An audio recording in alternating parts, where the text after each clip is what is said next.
je vous disais tout à l'heure, les enfants vont avoir besoin de leur mère plus que Dieu, là. Ouais. C'est sûr qu'il y a certaines choses qui c'est difficile à comprendre. De toute façon, monsieur, sur la Terre, vivre 10 jours, 2 jours, 100 ans, 110 ans, c'est la même chose. C'est ça, À comparer à l'immortalité.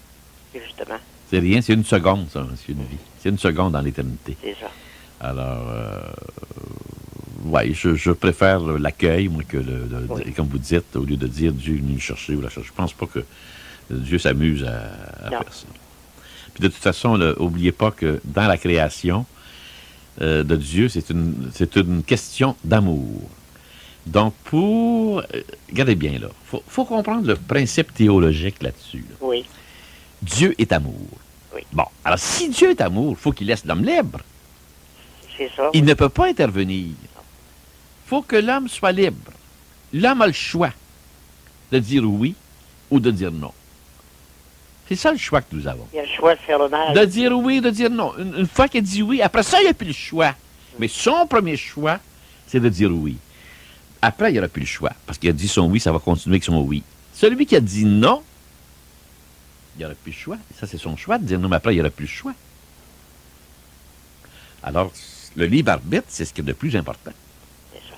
Parce que le libre arbitre représente, c'est ce qu'on appelle la loi cause et effet. À chaque action, il y a une réaction proportionnée. Alors, si vous vous jetez en bas du 22e étage, puis vous dites Oui. au diable la gravité, hein, vous allez vous tuer. C'est sûr. Alors, donc, il faut connaître ça. Quand vous faites quelque chose de mal, ben, il y a des pots cassés. Il y a une réaction à ça. À chaque cause, il y a l'effet. Oui. Ce qu'on appelle la loi de la cause et effet. Oui. Qu'est-ce que vous pensez du suicide? Ben, le problème, Pourquoi une personne peut en venir jusque-là? oui, c'est pour améliorer. La personne qui se suicide, c'est qu'elle veut améliorer son sort. C'est ça. Ouais. C'est une façon d'améliorer sa vie. Je dis, je suis plus capable de vivre. Je suis plus capable de fonctionner. Ma souffrance est trop grande, est trop immense. Parfois, ça peut devenir pathologique. Et là, pour améliorer son sort, je ne dirais pas sa vie, mais plutôt parce qu'elle l'enlève, je dirais plutôt pour améliorer son sort, elle choisit la mort, le suicide. Puis ça, on ne peut pas juger ça parce qu'on ne sait pas dans quel état était la personne. Mais non.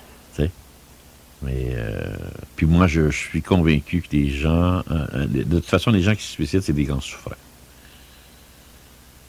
Surtout vous dire souffrance. Oui, c'est de la souffrance. C'est comme les gens qui cherchent le plaisir, ça, aujourd'hui. C'est des souffrants qui cherchent ça. Quelqu'un de bien, il ne cherche pas le plaisir, voyons donc. Le monde est à la recherche du plaisir sans arrêt. Pourquoi? Parce qu'il souffre. C'est ça. Faut comprendre le monde, monsieur. Faut pas détester le comportement du monde actuel. Ils sont plongés dans la souffrance. Moi, je vois quelqu'un qui cherche du plaisir, je dis, dans la souffrance, il a besoin. Quelqu'un qui est bien, il cherche pas. Un moine, est-ce qu'il cherche ça, lui? Un moine, là, dans une trappe, là, comme à Oka ou ailleurs, là, il cherche pas le plaisir, est-ce qu'il est bien? Ben oui. Il n'a pas besoin de ça. Parce qu'il ne souffre pas.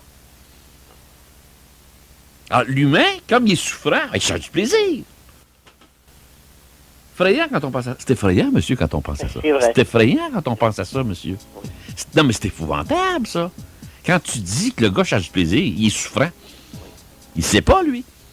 Ben, bonne chance, monsieur. Merci. Merci.